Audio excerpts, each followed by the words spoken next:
Comment est-ce que vous expliqueriez la fusion nucléaire à quelqu'un qui n'est pas du tout dans le domaine? La fusion nucléaire est le processus qui alimente toutes les étoiles, en particulier notre Soleil, donc fait fonctionner l'univers.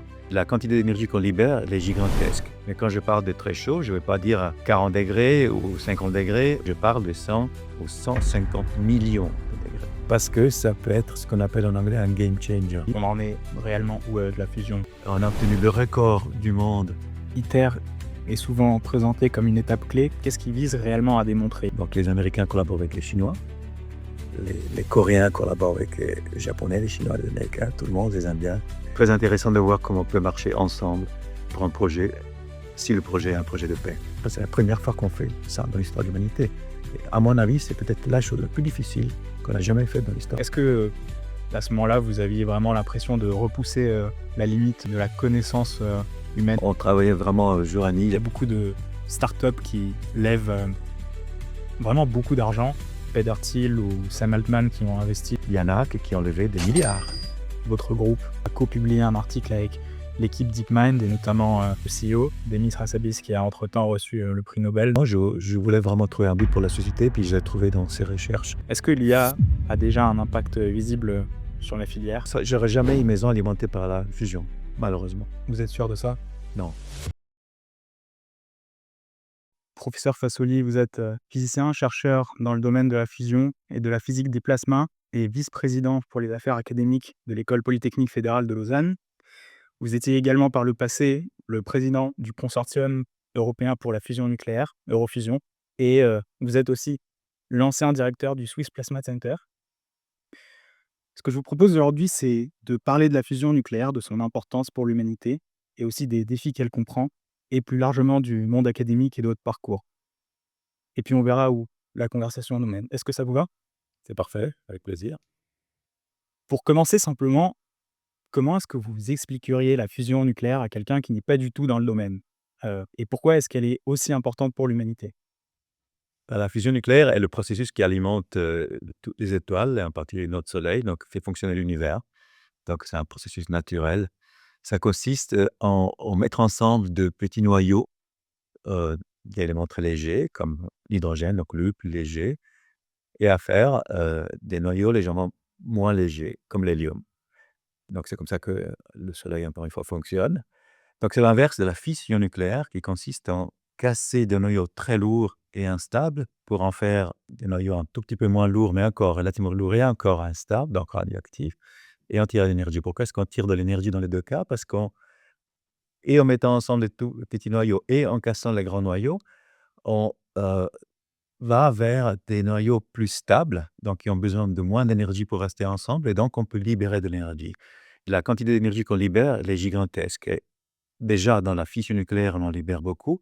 Dans la fusion nucléaire, on en libère encore beaucoup plus par unité de masse. Donc, c'est des énormes quantités d'énergie qui peuvent être libérées par des petites réactions.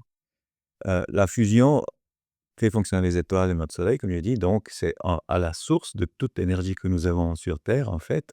Et l'idée, c'est en fait non pas d'attendre l'énergie qui vient du Soleil, mais de la créer directement chez nous, avec un petit soleil sur Terre. Donc voilà l'idée de la fusion. C'est facile à dire, un peu moins facile à faire. Pourquoi c'est moins facile à faire? Parce que pour que ces réactions aient lieu, il faut que les petits noyaux d'hydrogène ou de variations d'hydrogène, donc des isotopes d'hydrogène, soient très, très, très chauds. Donc ils se rencontrent avec des grandes vitesses mutuelles, vitesses désordonnées. Et quand on parle de vitesse désordonnée, on parle de température, c'est pour ça que je dis très, très chaud. Mais quand je parle de très chaud, je ne vais pas dire à 40 degrés ou 50 degrés ou même pas 10 000 degrés. Je parle de 100 ou 150 millions de degrés. Donc, il faut amener ces noyaux à des températures de 150 millions de degrés, chose que les étoiles et le Soleil font à leur centre avec des pressions gigantesques, pressions qui sont générées par la force gravitationnelle, bien sûr, qui tient le tout ensemble. Comment est-ce que nous, on peut le faire et comment est-ce que nous, on peut les garder ensemble en n'ayant pas la masse du Soleil, évidemment, en n'ayant pas la possibilité d'avoir une petite source sur Terre qui soit plus grande que la Terre. On doit le faire de façon plus maligne que le Soleil, que les étoiles. Donc, de façon plus maligne, je veux dire plus efficace en énergie et plus efficace en temps. Donc, il faut que ce soit relativement rapide. On doit travailler avec cette matière de 150 millions de degrés. Donc, c'est une matière qu'on n'a pas l'habitude de voir ou de travailler avec parce qu'à 150 millions de degrés, on n'a rien qui ressemble à ce qu'on a, euh, à ce qu'on a l'habitude de voir ou de toucher tous les jours. Il n'y a rien qui résiste au niveau du solide. Évidemment, on n'a pas de la glace parce que ça fond. On n'a pas euh, du liquide, de l'eau parce que ça évapore. Mais on n'a même pas de gaz parce que le gaz, il est arraché. Les atomes, les molécules n'existent plus. On a, avec ces températures, une sorte de soupe de particules chargées qui sont libres de bouger dans tous les sens, que l'on appelle plasma. C'est pour ça que la fusion est associée à la physique des plasmas. On fait la fusion avec de la matière à 150 000 degrés et à cette température, on n'a que des plasmas. Ça semble très exotique et ça l'est sur Terre, mais en effet, c'est ce qui compose la plupart de l'univers que nous connaissons. L'univers que nous connaissons, l'univers obscur, la matière obscure, on ne sait pas ce que c'est, donc je ne peux pas le dire, mais ce que nous connaissons est fait pour la plupart de plasma. Les étoiles, bien entendu, l'espace interstellaire, il est rempli de plasma, etc. Les amas de galaxies, c'est les amas des étoiles, et donc c'est des plasmas. Donc nous devons faire ce plasma sur Terre, l'amener à ces températures gigantesques et le maintenir dans une bouteille suffisamment longtemps et suffisamment efficacement pour qu'il puisse libérer de l'énergie euh, pour générer de l'électricité pour notre fonctionnement de société. Pourquoi ça, c'est si important pour la société et pourquoi c'est si prometteur, pourquoi on s'acharne à l'obtenir sur Terre depuis 60 ou 70 années? Parce que ça peut être ce qu'on appelle en anglais un game changer pour le problème de l'énergie. C'est-à-dire, ça peut vraiment donner une contribution significative, durable et quasi infinie dans le temps à nos problèmes énergétiques. Je vais vous dire pourquoi. Donc, j'ai dit qu'on libère beaucoup, beaucoup d'énergie dans chacune de ces réactions de fusion nucléaire. Et pour vous donner une idée, on libère dans un chiffre qui, dans l'unité de mesure, n'est peut-être pas si important, mais je la mentionne quand même, c'est des kilojoules par kilogramme. Donc, c'est une quantité d'énergie par kilogramme de combustible. Si on brûle, chose que malheureusement nous faisons tous les jours pour alimenter notre société, on a entre 20, 30, 40 quantités d'énergie par masse dans cette unité-là. Si on passe nucléaire, on n'a pas 20, 30, 40. On a 85 millions. Donc, la comparaison, c'est entre 30, 40, 33, 33,5 et 85 millions. Ça, c'est si on passe nucléaire fission. Si on passe nucléaire fusion, on va à 350 millions dans ces unités. 350 millions à comparer avec 30. Ça, c'est la énorme différence. C'est-à-dire que la densité d'énergie, elle est gigantesque. Il suffit très, très peu de combustible pour générer beaucoup d'énergie. Je fais un autre exemple que j'ai l'habitude de faire, que j'aime bien, et qui est aussi assez d'actualité, parce que la semaine prochaine, il y aura l'ouverture des Jeux olympiques à Milan, qui est ma ville d'origine. L'ouverture se fera dans le stade de Milan, le stade de foot. C'est un stade qui contient 80 000 spectateurs, donc énorme. Pour alimenter une ville comme celle de Milan, qui a 1,2 million d'habitants, disons la Suisse romande, il faut remplir le stade. Il faudrait remplir le stade jusqu'à tout en haut par du charbon, si on utilisait les combustibles fossiles. Ça fait des dizaines de milliers de trains qui amènent du charbon à la ville de Milan pour alimenter la ville, 1,2 million d'habitants, pour un an. C'est gigantesque. Et malheureusement, ce n'est pas tout à fait exactement ce qu'on fait, mais c'est similaire à ce qu'on fait avec les combustibles fossiles. Le jour où on s'alimentera en fusion, vous n'allez même pas remarquer la quantité de combustible qu'il va falloir amener dans le stade pour alimenter la ville pour un an. Parce qu'on pourra l'amener dans le remorque de vélo. Ça, c'est la différence. Donc, c'est énorme. Évidemment, on a assez de combustible qu'il en faut très peu pour des centaines de milliers d'années ou des millions d'années. Pour moi, ça veut dire durable. Pour moi, ça veut dire quasi infini par rapport à notre échelle. Et en plus, on peut régénérer nous-mêmes le combustible. On ne peut pas perdre le contrôle de ces réactions. Donc, on n'a pas de problème de réaction à chaîne qui donnerait à des problèmes d'instabilité et d'accidents nucléaires, comme dans le cas de la fission. Pardon. On n'a pas de lien dans l'approche que nous prenons avec le développement des armes nucléaires. Donc la prolifération des armes nucléaires n'est pas du tout liée à ce que nous faisons. Évidemment, on ne dépend pas de la météo, s'il y a du vent, du soleil, des nuages, jour et nuit, et cetera. Donc on peut fournir une base constante, on appelle ça la base load en anglais, à l'énergie pour la société. Et ça, c'est quelque chose qui est, à mon avis, absolument nécessaire, en parallèle avec, bien sûr, le développement des énergies renouvelables. On ne peut pas ne pas explorer cette possibilité de la fusion parce que c'est quelque chose qui donnera une solution durable pour le futur de l'humanité. Et aujourd'hui, on en est réellement où, de la fusion? Qu'est-ce qui a été résolu? Quels sont les défis qui persistent? Il y a encore pas mal de défis qui existent, mais on a fait des progrès gigantesques. Et quand je dis on, je suis très fier de dire qu'on le fait tous ensemble. Tous ensemble, c'est en partie au niveau européen, mais je dirais aussi au niveau mondial. C'est un des éléments de cohésion et de coopération internationale qui est vraiment à mettre à l'avant, surtout avec les temps qui courent.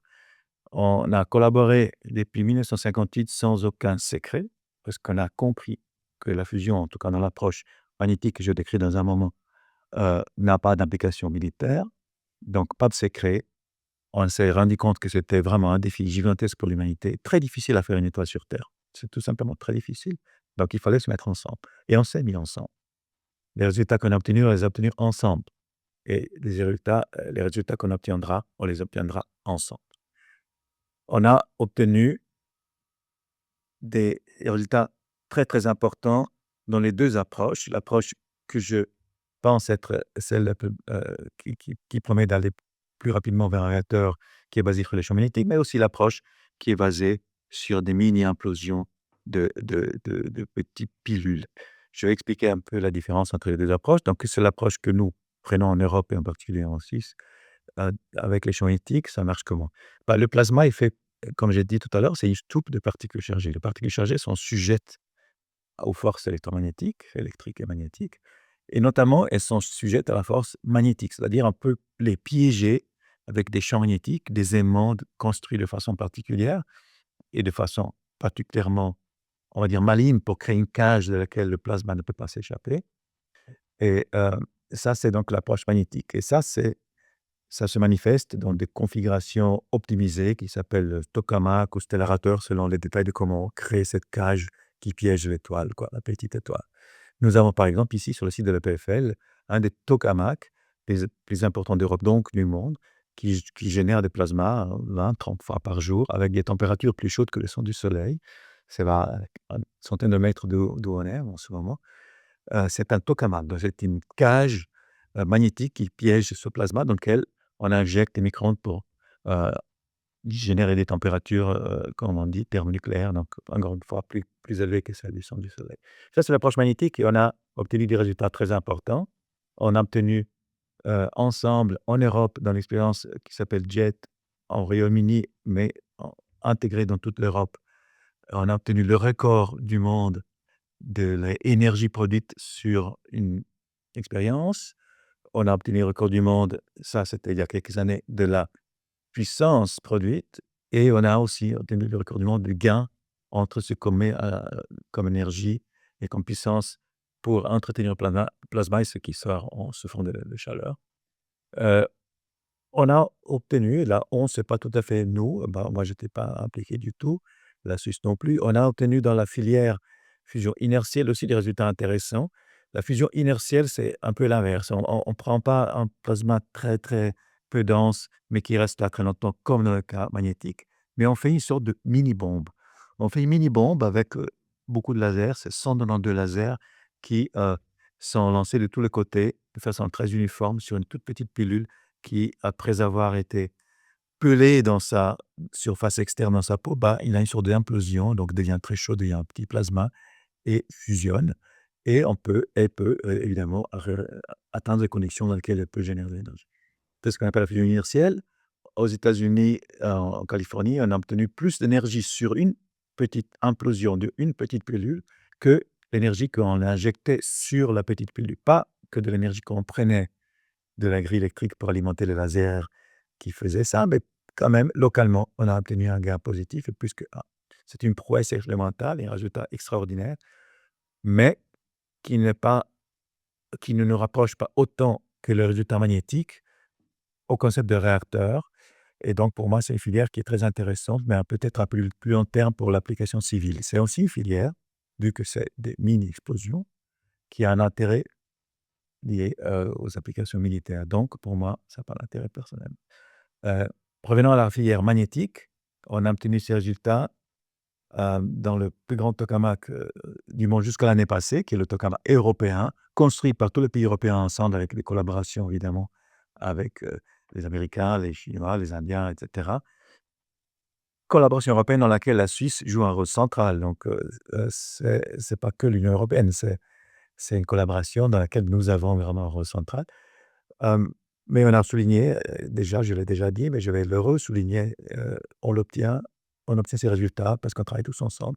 Chaque pays, chaque communauté scientifique locale amène ses compétences, amène son savoir-faire, amène aussi ses capacités industrielles pour pouvoir construire ses expériences et puis pouvoir démontrer comment avant. Les résultats de JET, qui s'est arrêté à la fin de l'année il y a 2 ans, nous ont confirmé que la filière tokamak peut donner lieu à un réacteur, c'est-à-dire à un système qui produit de l'énergie pour alimenter une ville. On n'est pas encore là, parce que JET, c'est une expérience scientifique, et le prochain pas est aussi une expérience scientifique qui démontrera qu'on peut vraiment tirer beaucoup plus d'énergie qu'on met dans le plasma et qu'on peut le faire dans une configuration suffisamment grande pour pouvoir envisager d'alimenter, encore une fois, une ville, des hôpitaux, etc.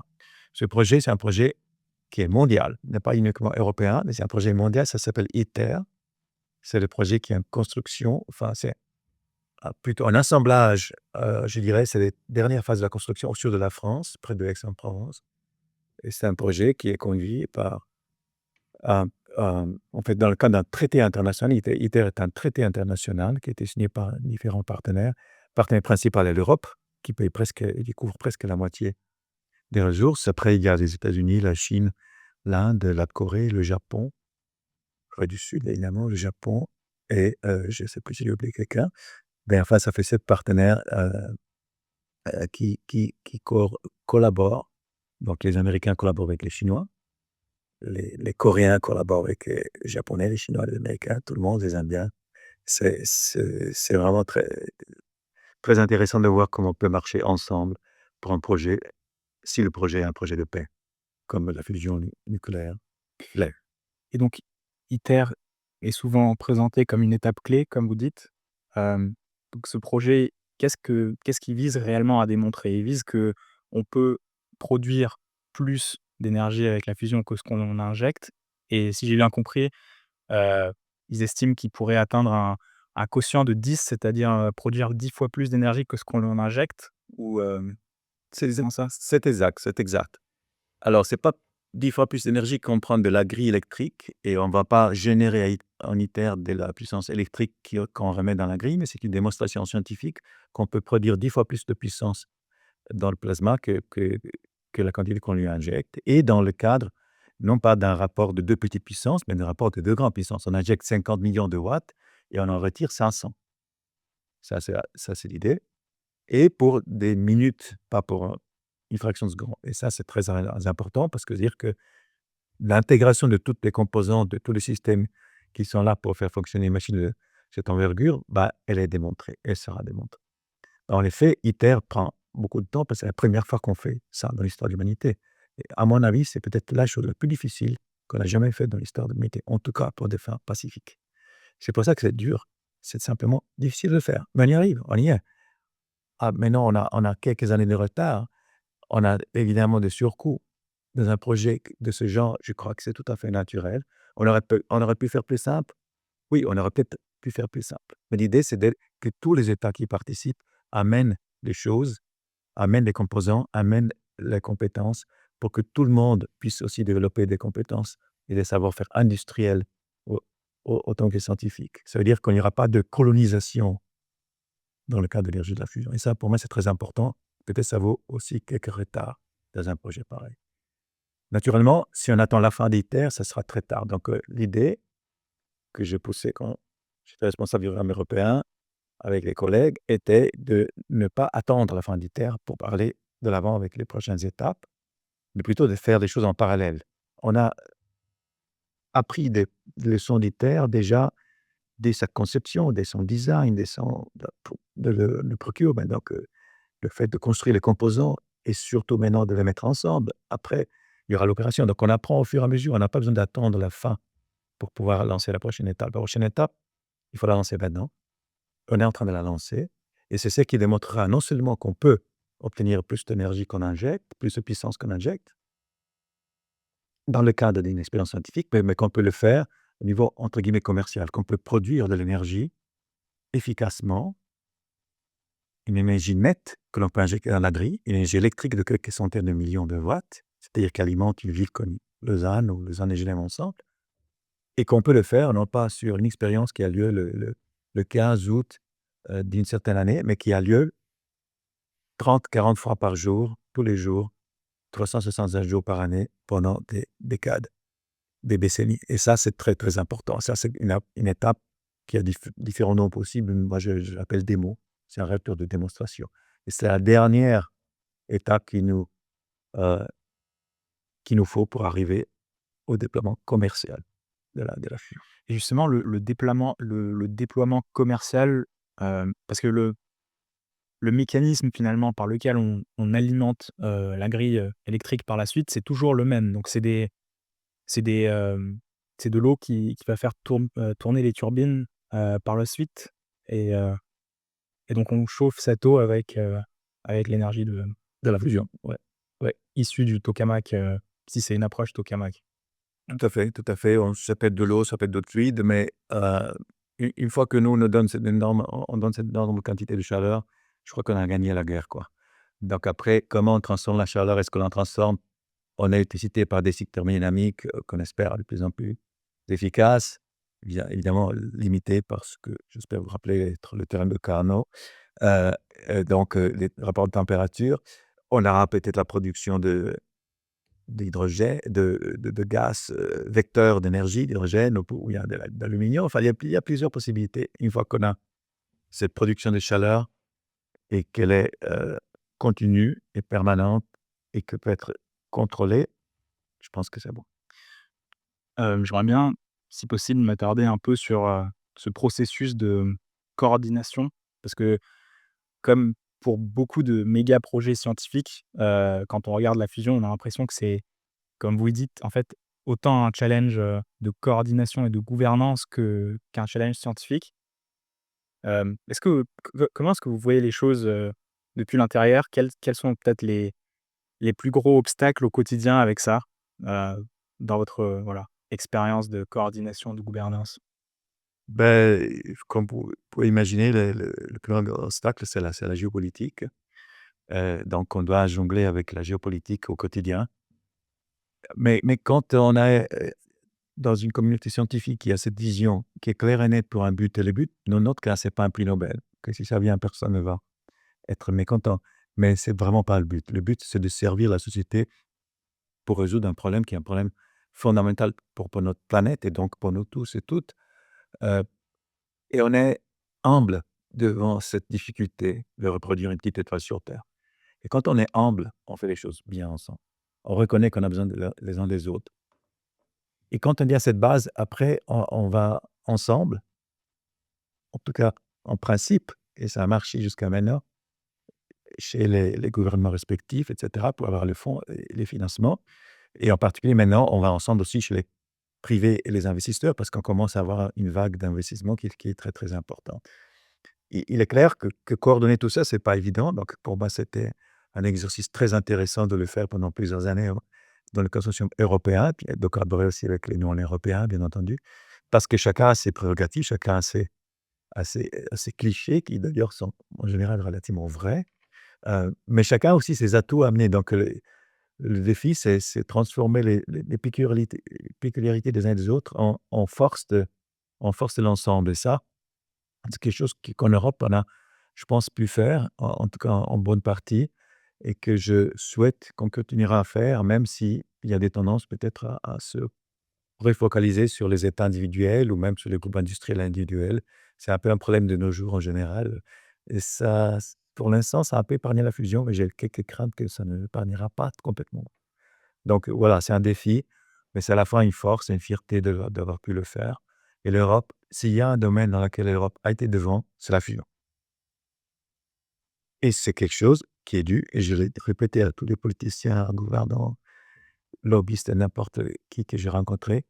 Pourquoi l'Europe était devant? Parce que c'est le premier continent qui a fait les choses ensemble. Et l'Europe était devant avec JET, avec tout le reste du programme, dont la Suisse a une partie très significative. Mais dans le cadre d'une vision, d'une roadmap comme on appelle, et d'une collaboration continue, constante, uniforme, et dans laquelle tout le monde tire sur la pendule. Pour revenir à Jet et à ce but, devant lequel vous êtes humble, comme vous dites, de construire une, petite étoile sur terre. Vous avez travaillé à Jet à une période, finalement assez historique, quand vous avez, fait ce record, de l'énergie qui a pu être tirée d'un tokamak, et je crois que c'était aussi les premières expériences, d'Ethereum Tritium, si je me trompe pas. Tout à fait. Donc avec le vrai combustible final, donc. Comment est-ce que vous avez vécu cette période? Et est-ce que, à ce moment-là, vous aviez vraiment l'impression de repousser, la limite, voilà, de la connaissance, humaine? Comment est-ce qu'on vit un tel succès? Bah, c'était on était fatigués, ça c'était une chose je m'en rappelle toujours parce qu'on travaillait vraiment, jour et nuit. Il y a des taux, des shifts qu'on appelle un jet, on travaille aussi la nuit, enfin une partie de la nuit, et on voulait pas louper on appelle les shots, donc les décharges, les expériences qui auraient pu être le record, donc on était là calés tout le temps, mais je me rappelle, que c'était vraiment vraiment très excitant d'être, dans cette équipe, une équipe bien évidemment multinationale, et de amener sa petite contribution, chacun amenait une contribution bien sûr, à ce succès, en pensant qu'évidemment l'énergie ne sera pas produite le lendemain, peut-être pas dans 10 ans, pas pendant 20 ans non plus, mais en pensant qu'on avait quand même fait un petit pas pour un homme, un grand pas pour l'humanité, peut-être plus vite qu'aller sur la Lune, je peux me de dire, à un moment donné, mais d'avoir quand même contribué avec des briques à un progrès sur une ligne qui, à mon avis, est inévitable à la longue. Parce qu'on a un problème d'énergie, un problème de base d'énergie. Donc c'était très excitant. Sur le moment, on était tellement fatigués qu'on ne s'est pas rendu compte, puis au fur et à mesure des années, on dit: «Oh, enfin, peut-être on a fait quelque chose de significatif».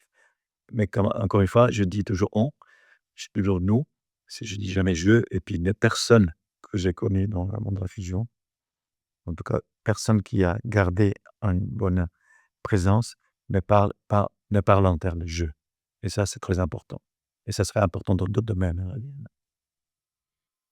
En le préparant, j'ai vu qu'il y a beaucoup de startups qui lèvent, vraiment beaucoup d'argent et récemment surtout. Il y a notamment, Peter Thiel ou Sam Altman qui ont investi dans Elion Energy, par exemple, ou Nvidia et Google et Bill Gates qui ont investi dans, une autre startup qui a levé plus de 3 millions de dollars. Donc on voit qu'il y a un intérêt, croissant vers, envers ce secteur de la part des investisseurs, des capitaux privés. Qu'est-ce que vous en pensez du rôle du secteur privé dans la fusion? Et est-ce qu'à votre avis, ces startups, ces initiatives privées ont, une chance de réussir avant les gros projets institutionnels?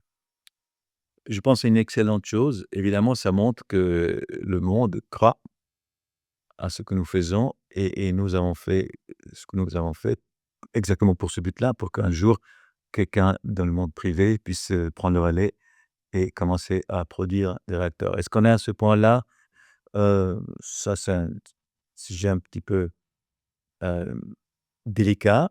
Moi, je ne pense pas qu'au jour d'aujourd'hui, on puisse promettre qu'on dans 2 ans, on a un réacteur qui produit l'énergie pour alimenter les centres de calcul. Donc, je pense que ça, c'est une promesse qui n'est pas correcte.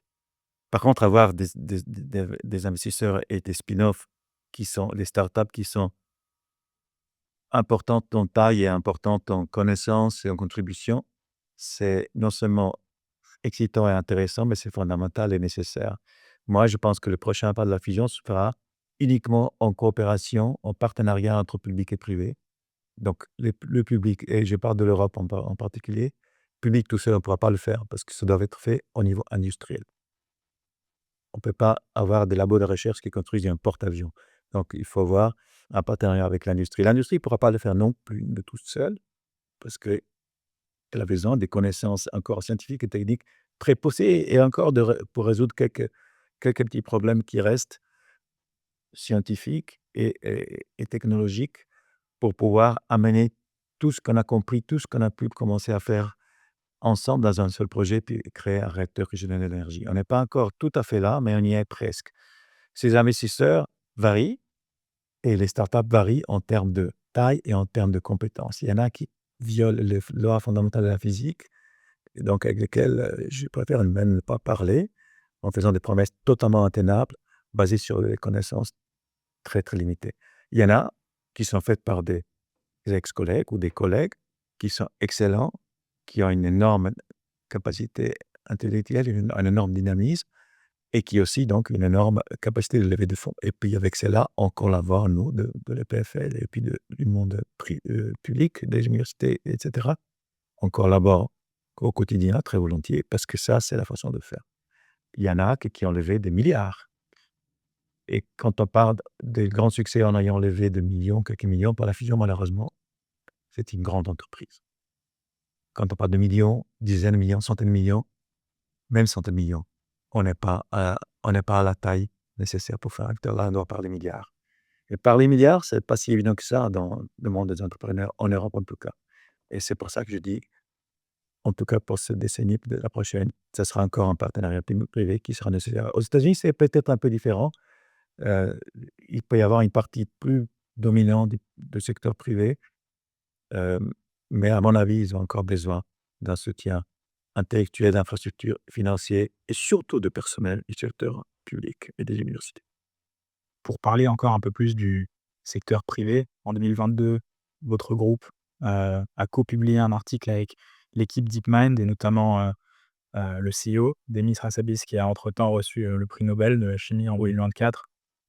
Heu et donc c'était une publication autour de l'utilisation du machine learning, de l'IA donc, pour le contrôle et l'optimisation, des plasmas.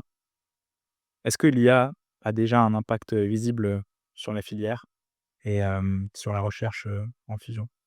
Elle commence à l'avoir. Je suis très fier de dire, et je peux le dire parce que j'étais pas vraiment le meneur de cette investigation avec les collègues de DeepMind, mais j'ai participé quand même. J'étais directeur du centre et aussi j'ai un peu participé.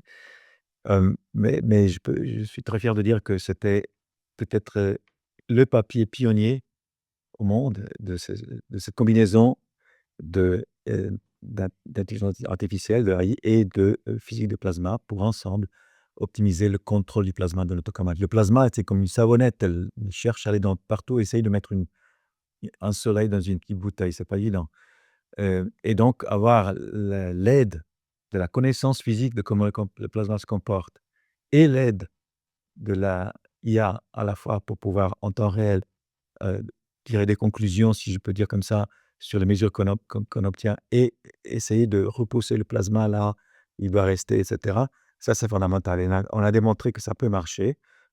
Hem, les étapes d'après sont de le faire de façon beaucoup plus de routine, sont d'intégrer l'IA dans la conception même de la machine, à la base et dans le contrôle de tous les systèmes qui vont avec et cetera. Donc la prochaine étape certainement sera basée sur ces interactions. Puis on était ravis de collaborer avec un groupe de si haut niveau, qui est celui d'Yacibis, qui est d'ailleurs un ami de l'EPFL, aussi pour ses autres activités. On lui a donné le doctorat honoris causa il y a quelque temps. Plus généralement, quelle, avancée technologique vous enthousiasme, le plus en ce moment, en fusion ou pas? Ou ailleurs? Ben, en fusion, ce serait trop facile de le dire. Ben, ailleurs, ce qui m'enthousiasme, c'est surtout quelque chose à laquelle je peux pas le dire que les PFL collaborent de façon importante. C'est l'intégration entre les technologies très avancées, de contrôle, et microtechnique et de microélectronique et la santé. Donc ce qu'on appelle health tech. Pour moi, ça, c'est quelque chose de formidable. On arrive à résoudre les problèmes, hem, qui étaient impensables, qu'on pourrait résoudre il y a quelques années. Je me réfère à faire marcher des personnes qui sont tétraplégiques ou qui ont eu des accidents majeurs qui ont entamé la moelle épinale, par exemple, ou augmenter les fonctions euh, du, de la vue, d'ouïe, dans le cerveau, ou encore à arriver à amener les médicaments contre le cancer à des cibles très, très localisées, très pointues, donc sans créer des effets collatéraux gigantesques. Ça, c'est des percées qui sont pas non plus terminées, mais qui sont très, très prometteuses. Et moi, je suis extrêmement excité par tout ça et je suis extrêmement fier que nos collègues à la PFL y participent et y contribuent de façon importante. Vous avez mentionné, à plusieurs reprises le rôle de l'Europe. Oui. Hem, Est-ce qu'on peut s'attarder, quelques instants sur ça? Quel est le rôle de l'Europe dans le monde instable d'aujourd'hui? Avec la turbulence qui vient des États-Unis notamment, comment vous voyez notre futur ici? Alors, je ne me permets pas de commenter sur les questions plus strictement politiques, hein. Je me limite aux questions scientifiques, que je connais un peu, heu et je commence par dire que je suis profondément européen. D'ailleurs, j'étais aux États-Unis, je suis rentré en Suisse parce que, entre autres, la Suisse est au centre de l'Europe. Je suis un citoyen suisse et européen.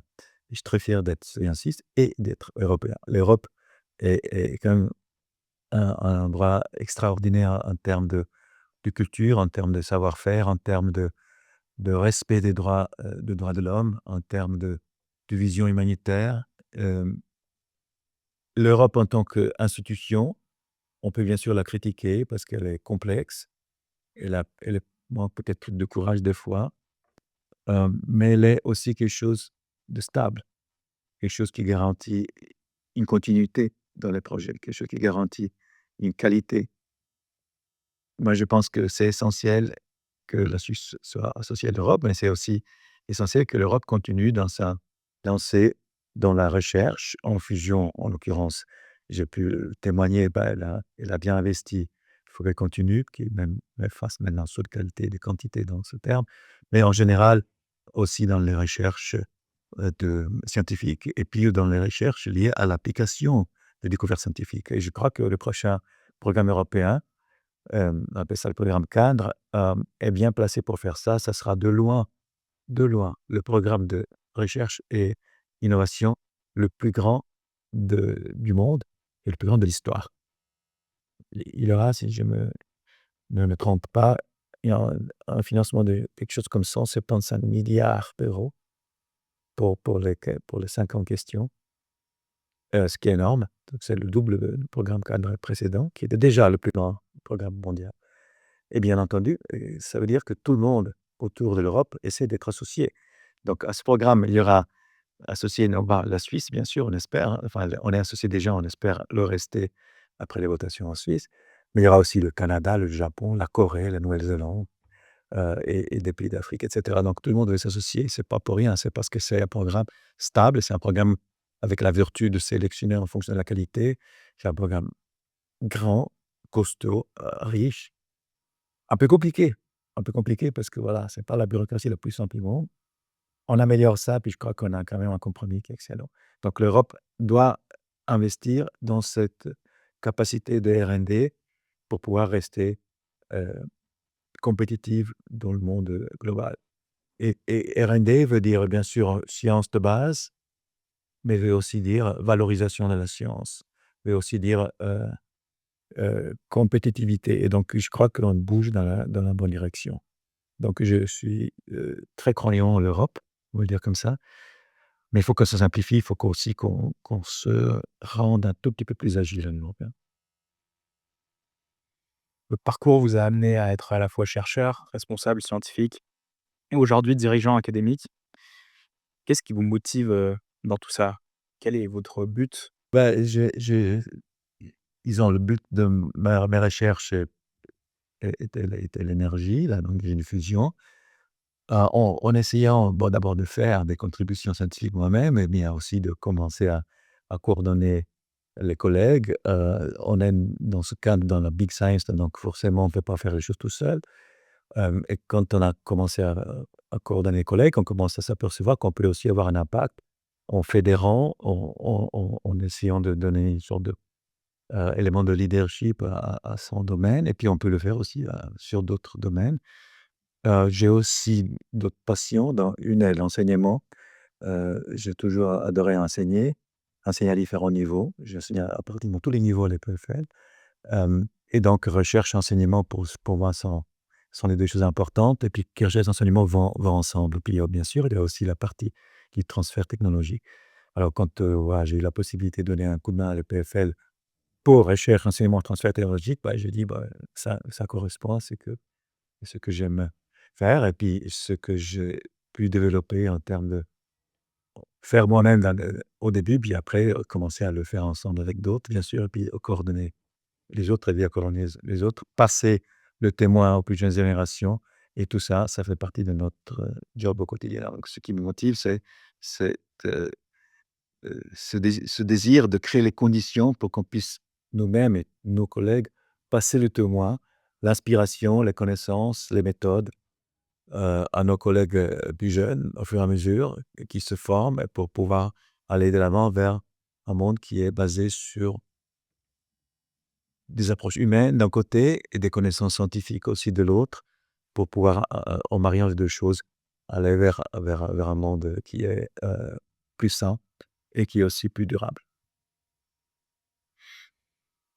Si on revient un peu en arrière, qu'est-ce qui vous a donné envie de devenir physicien à la base?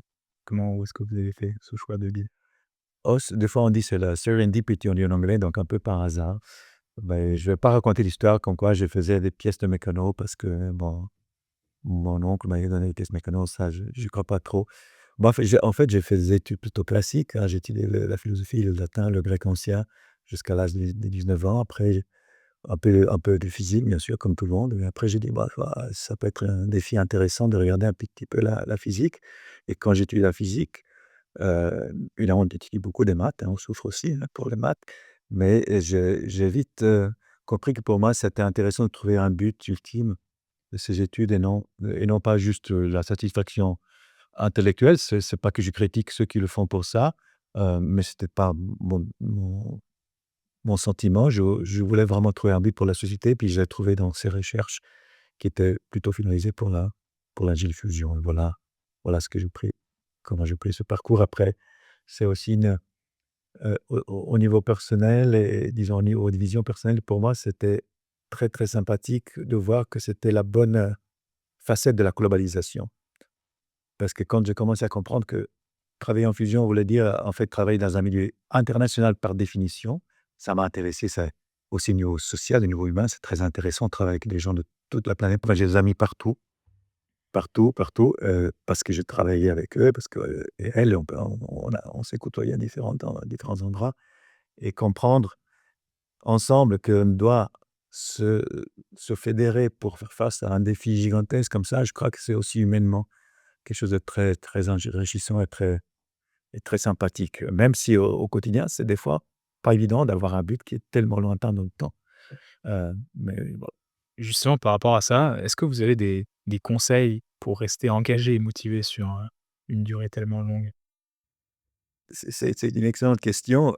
Avoir un but, loin dans le temps, c'est pas un problème en soi, beh, si on trouve des étapes de plus courte durée qu'on doit franchir au fur et à mesure, il faut les définir. Des fois, c'est pas tout à fait évident. Évidemment, dans ce qu'on fait, il y a aussi des applications, au-delà de la fusion, et pour moi, c'était très intéressant aussi de nourrir l'aspect application autre que la fusion de ces recherches que nous faisons. Par exemple, ici, nous avons aussi établi des laboratoires, hein, de spin-off, je peux le dire comme ça, de la fusion, qui regardent l'utilisation des plasmas, non pas pour faire de l'énergie, mais pour, par exemple, stériliser, des graines en agriculture, stériliser, des systèmes dans les laboratoires de biologie, pour traiter des maladies de la peau, pour traiter les dents, pour résoudre certains problèmes de société, faire des petits moteurs pour des petits satellites, hem, pour faire des dépôts sur les cartons de lait pour empêcher l'oxygène d'entrer dans le lait, et cetera. Donc on a aussi beaucoup d'applications, puis avoir ces applications qui sont de beaucoup plus court terme que la fusion, c'est très important. Il y a déjà des applications commerciales du plasma, en alimentaire? Tout à fait, Comme tout les à fait. instituts? Oh, ça fait déjà pas mal d'années qu'on a utilisé le plasma pour créer des dépôts de des films d'aluminium à l'intérieur des cartons de lait. On a des plasmas, qui sont utilisés pour, en fait, faire des cellules solaires, bien sûr, et donc il y a beaucoup de plasma dans l'industrie, énormément, et ce qui m'intéresse, de plus en plus, même si j'ai pas le temps de m'en occuper directement, c'est l'application de plasma dans la santé. On a des applications de plasma dans le traitement de certains types de cancers qui sont très prometteuses. On ne comprend pas tout à fait les mécanismes, mais il semblerait qu'en en exposant de l'eau au plasma et puis en injectant l'eau autour d'un cancer, ça réduit le taux de croissance d'un cancer, même le pire cancer. Donc ça, c'est une recherche qui est très fascinante. Évidemment, c'est pas non plus très, très court terme, mais enfin, c'est un but évidemment, hyper important pour notre société et pour le monde. Pour revenir un peu à l'éducation, vous avez mentionné dans une de vos interventions que l'éducation sera un aspect crucial du succès de la fusion, parce qu'il faut déjà dès maintenant former, les cadres et les jeunes ingénieurs qui vont pouvoir, opérer les futurs, réacteurs à fusion. Aujourd'hui, où est-ce qu'on en est sur cet aspect-là? Et comment est-ce que vous voyez la question de la formation pour les décennies à venir de ces experts? Merci pour la question. C'est un aspect fondamental. Le coup de bouteille ultime pour la fusion, pour moi, c'est ni le financement, ni les difficultés techniques, c'est avoir les gens qui le font. Donc la formation est cruciale. La formation en termes de nombre de personnes, en termes de qualité, en termes d'interdisciplinarité, en termes de différents types de compétences qui sont, nécessaires pour développer la recherche et puis aussi l'exploitation des réacteurs de fusion. Donc, au niveau européen, j'ai lancé, avec mes collègues, un certain nombre d'initiatives pour, essayer d'alimenter, hem, la fusion en passant par les écoles, pour amener les talents et les retenir, et ça commence à marcher. Dans un pays qui est en énorme croissance et qui voit la fusion comme une des solutions fondamentales, la Chine, bah, ils ont pris des, centaines de milliers de d'étudiants en fusion, et maintenant on voit qu'ils font la différence. Donc il faut vraiment, être ouvert à trouver toutes sortes de mécanismes pour attirer et retenir les talents pour, pour ce genre de défi. C'est évidemment au cœur de la question parce que la fusion est, par sa difficulté, un effort transgénérationnel. Moi, je verrais pas, j'aurais jamais une maison alimentée par la fusion, malheureusement. Vous êtes sûr de ça?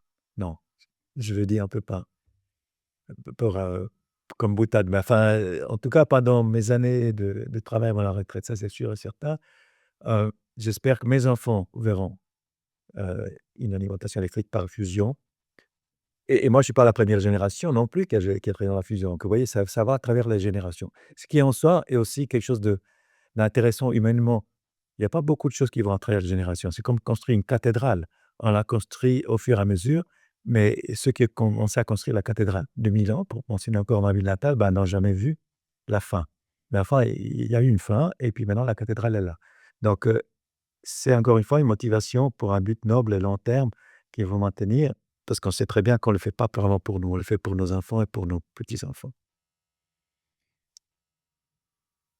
Et d'ailleurs, par rapport à ça, par rapport à l'éducation, qu'est-ce que vous diriez à un étudiant brillant qui hésite, entre une carrière, dans la finance, la tech, hem et la recherche fondamentale?